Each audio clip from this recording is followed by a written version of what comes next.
What if I told you the most feared alien commander in the galaxy was brought to his knees not by weapons or warriors, but by weekend paintball warriors in bathrobes and banana costumes? This is not just a battle story. This is a full-blown collision between military precision and human chaos, where glitter becomes a weapon and laughter wins the war. If you are new to the channel, then please subscribe to the channel and like the video and tell us where you are watching from. Now, let's jump into the story. Commander Rivak had conquered 9 planets without breaking a sweat. His reports were always on time. His uniforms always wrinkle-free. His record in the Zephyr Union's tactical command was untouchable. So when he received orders to scout a fringe planet called Earth, he expected nothing but routine. Earth was considered a primitive zone. The local species, called humans, had barely begun space travel. Their military hardware looked like museum antiques.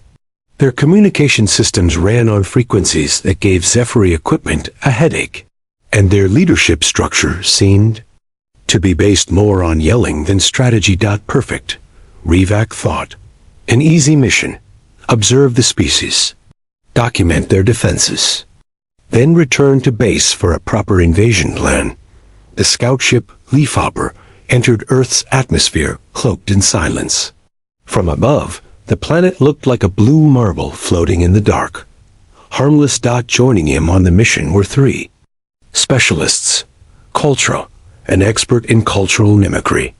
Nexon, a tech analyst who brought snacks to every war room. And Jorv, a muscle-bound warrior with a soft spot for wildflowers. They landed deep in the woods of Northern California. Their scans had located what they believed was a military training compound nearby. The readings were strange. High energy usage, large groups of humans in camouflage, occasional explosions. Classic military signature. This will be quick, Rivak announced, activating his biomechanical disguise. The cloaking system reshaped their appearances into believable human forms. Rivak became a tall, broad-shouldered man with a buzz cut. Cultra took the shape of a woman in her mid-30s, with sharp eyes and a sharp tongue. Nexon looked like someone who worked at a bookstore and enjoyed talking about clouds. Jorv resembled a cheerful gym teacher who always had a whistle. They set out on foot. Each step brought them closer to the edge of human civilization. They moved through the trees with silent precision. Then they saw a dot beyond a small ridge lay what they believed was a war camp, tents, structures made of scrap metal. Human figures carrying what looked like weapons. The air smelled like sweat and something artificial. This is it, Rivak said. Standard protocol. Observe for 72 hours. No contact. No interference. But as they crept closer, the scene shifted from threatening to absurd. Humans dressed in bright colors were shouting and laughing. A group of them rolled behind an old car, popping up to shoot glowing projectiles that splattered paint instead of causing harm. One man, wearing sunglasses and a neon pink vest, shouted, "Flank left, Operation Donut is go." Another shouted back, "I told you we should have gone with pancake formation." Cultra scanned the area. They're using recreational-grade equipment. These are not soldiers. These are civilians playing some sort of combat game. A loudspeaker boomed across the battlefield. Welcome to the Muddied Mayhem Invitational. Remember the rules. Fun first, safety optional, honor entirely situational. Rivak stared in silence. His tactical senses were struggling to process the chaos. It looked like war. It sounded like war. But it had all the seriousness of a picnic with fireworks. A young man wearing goggles ran past them. He was covered in paint from head to toe. He waved a foam sword in the air and shouted, "The paint gods demand sacrifice," then tripped over a lawn chair and cheered at his own fall. Nexon blinked. "Commander, I do not believe this is military training. I believe this is ... fun. Jorv picked up a discarded sign. It read, Teen Jellyfish Rules. No mercy, no refunds. Cultra observed a group of humans helping each other reload. They offered snacks and drinks. Some even shook hands after being shot. One man shouted, "That was the cleanest headshot I've seen since Vegas." His opponent laughed and gave a thumbs up. They simulate combat for enjoyment, Cultra said. This entire operation is ... entertainment. Rivak's instincts screamed. This wasn't how war was supposed to look. War was order, discipline, a carefully executed dance of logic and strength. This was chaos wearing a party hat. Then a woman wearing fairy wings and a camo vest approached them. "Hey," she said with a grin. "You guys new? You're on Team Fire Platypus now. You'll want to stay clear of the inflatable crocodile trap near the creek. Trust me." Before Rivik could respond, she was gone, vanishing into the mayhem with glitter on her boots. The alien team stood in stunned silence. Rivak exhaled slowly. "This planet is not what we expected." Cultra nodded. "They're not soldiers. They're storytellers who use chaos to write their own legends." Nexon pulled out his datapad. "I'm going to need to update the threat analysis. This species doesn't follow logic. They follow fun." Jorv smiled. "I like them. They remind me of the wind during flower season. Unpredictable and full of color." Rivak watched another wave of painted warriors charge into battle with war cries and phone axes. He knew one thing. This was no longer a simple mission. It was a descent into something far stranger than war. It was a descent into human absurdity. And they were already too deep to turn back. Commander Rivak stood in stunned silence, watching two humans argue over whether a foam sword was a legal weapon. A man in a cape claimed it was enchanted. His opponent insisted it was too floppy for battle. Neither seemed concerned that a third person was sneaking up behind them with a giant rubber chicken. "This is not training," Cultra whispered. "This is something else. A kind of ritual mixed with chaos and laughter." Their group had been drafted, quite forcefully, into a team called the Toxic Alpacas. They were handed gear that smelled of sweat, hope, and old ketchup. A teenager with spiky hair introduced himself as Skip and declared himself Team Morale Officer. His main duties included yelling nonsense and setting off smoke bombs made from colored flour and cinnamon. Team Captain was Beanie, a human with bright orange glasses and a jacket covered in patches. She was an art teacher who claimed her paintball skills came from years of dodging spitballs and crafting chaos. "All right, team," she announced at the start of their first match. "Our goal is to take the tower near the food trucks. Not because it's strategic, but because it has the best view and a working vending machine." Rivak tried to explain the concept of battle formations.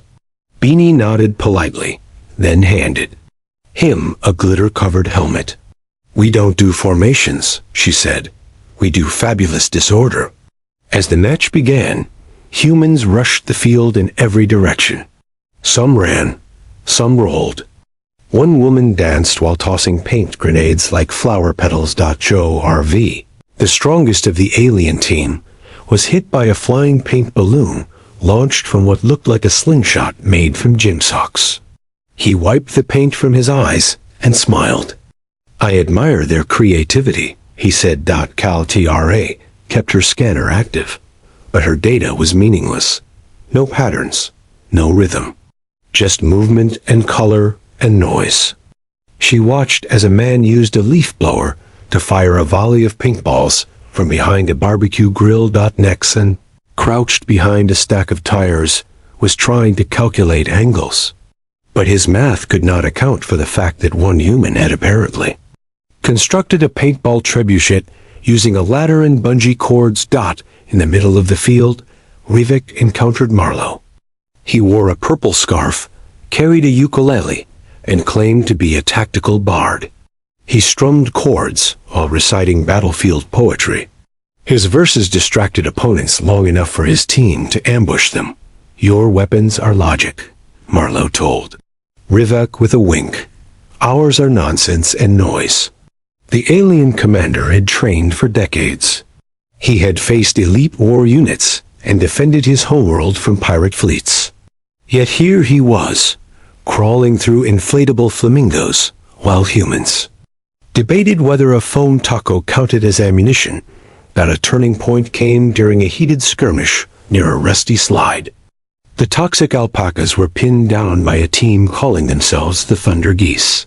They wore matching goggles and communicated entirely in bird calls. Rivak tried to organize a counterattack, but Skip had other ideas. He tied two balloons together, climbed a tree, and dropped them onto the enemy with a loud squawk attack. The paint explosion distracted the Thunder Geese long enough for Beanie to charge in, singing what she claimed was an ancient battle chant from summer camp. Cal Tra shook her head. "They fight like stories told by firelight," she said. "Loud, strange, and somehow effective. The humans didn't just attack. They played, they invented. They laughed. After a particularly confusing engagement near the lemonade stand, Nexon observed a child dressed as a dinosaur eliminate two full teams by roaring and spinning in circles. The survivors applauded. No one was angry. They celebrated defeat as much as victory. Rivak tried once more to understand their strategy. He followed a human named Rooney, who used mirrors to bounce paintballs around corners. "Why do you fight?" "Like this?" Rivak asked. Rooney shrugged. "Because it's fun." Rivak pressed further. "But what about winning?" "Winning is cool," Rooney replied, "but chaos is cooler." By the end of the day, the alien team had been splattered, ambushed, glittered, and hugged. Yes, hugged. One girl stopped mid-battle to hand Coltra a juice box and say she looked tired. During a pause in the action, the toxic alpacas gathered around a picnic table. Beanie drew battle plans using ketchup packets and fries. "Strategy," she explained, "is just imagination wearing armor." Rivak looked at the map, which now featured arrows, smiley faces, and what appeared to be a cat. He realized something. The humans weren't disorganized. They were brilliantly unpredictable. This wasn't just play. This was performance. A dance of colors, laughter, and tactical madness. Joe RV leaned back against a tree, watching a group of humans build a paintball catapult from lawn chairs. "I think I understand," he said softly. They don't fight because they have to. They fight because it brings them together. As night fell, the field turned quiet. The humans gathered for food, stories, and strange games, with spinning bottles and loud dares. They roasted marshmallows over open flames and shared tales of their most ridiculous paintball moments.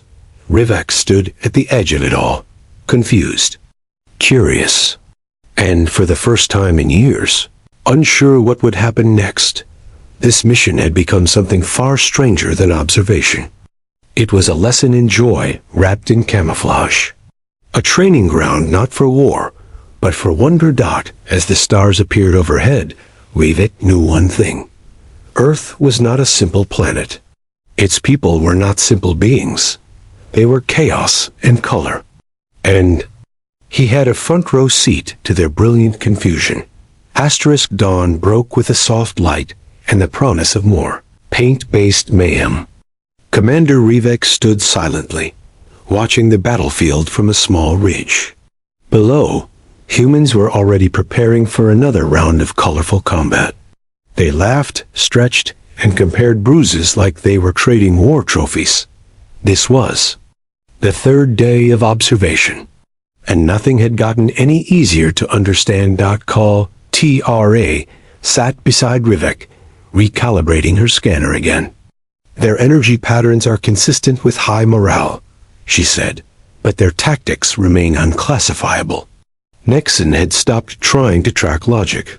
Instead, he was building a chart labeled Human Nonsense Scale, ranging from mildly unhinged to completely banana pancakes. Today's battle theme, according to the loudspeaker, was something called Operation Chicken Thunder. The only rules announced were no biting, no whining, and if it doesn't sparkle, it doesn't count. At this point, even Jorv had stopped questioning the madness. He stood polishing his paintball gear while humming. He had added flour, stickers to his helmet, and declared it a symbol of peace through confusion. The alien team was once again placed with the toxic alpacas. Beanie arrived wearing a superhero cape and carrying 2 paintball guns that looked like they had been designed by circus performers. "Big day ahead," she said. "We've got to capture the Rainbow Fort and avoid the glitter mines." Before Rivak could ask about glitter mines, a loud bang echoed through the valley. A man in a pirate costume was flying through the air on a zipline made from extension cords. He shouted, "For treasure and tacos," before vanishing behind a tree. "Commander," Culture said, "we may be facing their final form." Today's competition was fierce. Teams were using balloons, leaf blowers, slingshots, and one group had built a functional cannon from a wheelbarrow and a pool filter. Rival teams waved to each other, exchanged snacks, and then unleashed wild charges with reckless joy. Rivak tried to lead a structured advance. But halfway through his strategy meeting, a man named Rex appeared driving a small paintball tank made from lawn chairs, plywood, and a scooter engine. "Mind if I join?" Rex asked. "My team got distracted by hot dogs and forgot the rules." Cultra analyzed the vehicle. "It's held together by duct tape and positive thinking," she reported. Despite this, Rex's paintball tank was terrifyingly effective. He used it to punch through enemy lines while blasting loud music and tossing gummy bears as distractions. As they advanced toward the Rainbow Fort, the alien team encountered their greatest challenge yet. A group of older humans led by a small but fierce woman called Tandy. She wore gardening gloves and carried a rolling pin covered in paint. "Gravy hammer reporting for duty," she said. Her team included retired teachers, a chess club, and one man who had brought his dog as moral support. They ambushed the toxic alpacas with tactics that would impress any military academy. Silent movement, flanking positions, strategic glitter placement. Rivak found himself pinned behind a soda machine, watching Beanie crawl through a mud pit with a paint balloon in her teeth. Skip ran by yelling, "Distraction maneuver Alpha Waffle," and immediately tripped over his own shoelaces. Yet somehow, they started to push back. They used surprise. They used laughter. They used teamwork that didn't make sense, but somehow worked. Then came the janitor. No one knew his real name. He wore gray overalls, carried a mop modified into a paint launcher, and never spoke. But every time he entered the battlefield, silence followed. The janitor moved like a shadow. His shots curved. His aim was flawless. He eliminated 5 teams in 1 hour. Next, and watched him through binoculars. "He defies probability," he said. "Either he's reading minds or cheating at physics." Cultra recorded every movement. "We are witnessing a tactical savant disguised as a cleaning professional." The janitor's legend grew with every round. Teams began planning entire strategies just to avoid him. One group waved a white flag made of underwear and ran the other way. Yet through all of this, no one seemed upset when they were hit. Instead, they laughed. They praised their opponents. They asked for REMATCHES. At one point, a young girl handed Rivak a sandwich and said, "You looked hungry, Mr. Alien Man." She winked and ran off into a bush. Rivak bit into the sandwich and sighed. "They're unpredictable," he said. "And that's what makes them powerful." As the sun began to set, the teams gathered in what they called the debrief zone. Rival squads sat side by side, comparing war stories and painting each other's gear. One man, covered in 5 different paint colors, clinked soda cans with his former opponent. "Best hit of the day," he said. "I didn't even see it coming." Rivek sat quietly with his team. They were bruised, covered in glitter, and exhausted. But they were also smiling. "This is not warfare," Culture said. "It is something deeper. Recreational bonding through combat," Nexon added. "Strategic nonsense with emotional impact." Jorv nodded. "They fight because they care. They care because they fight together." As stars filled the sky, Rivek knew the mission had changed. This was no longer about analyzing potential threats. It was about understanding the heart of a species that turned chaos into connection. The humans were not warriors in the traditional sense. They were recreational warriors. And they were magnificent in their madness. The morning of the final battle arrived with unexpected calm. Birds sang in the trees. A soft fog drifted over the paint-stained field. But Commander Rivek felt none of that calm in his chest. His instincts told him something was coming. Something chaotic. Something deeply human. The event was called Sunday Sunrise Showdown. According to the human announcer, it would be a no-limits elimination match. Over 200 players. One team would remain standing. Everything else would be painted into history. Rivak stood with Kultra, Nexon, and Jorv at the edge of the field. Their uniforms were still functional, though they had collected more color than a sunset. They had fought through confusion, glitter, pie ambushes, and airborne rubber chickens. And now they were about to face the final wave of organized madness. Human voice echoed from a loudspeaker. "Good morning, warriors. Today's match is simple. Don't lose. Also watch out for the paint mines. They are very real." "What are paint mines?" Jorv asked. Beanie, standing beside them, grinned. "Imagine landmines, but with art supplies." Skip ran by holding a cooler and a giant inflatable flamingo. He shouted, "Victory is just emotional breakfast.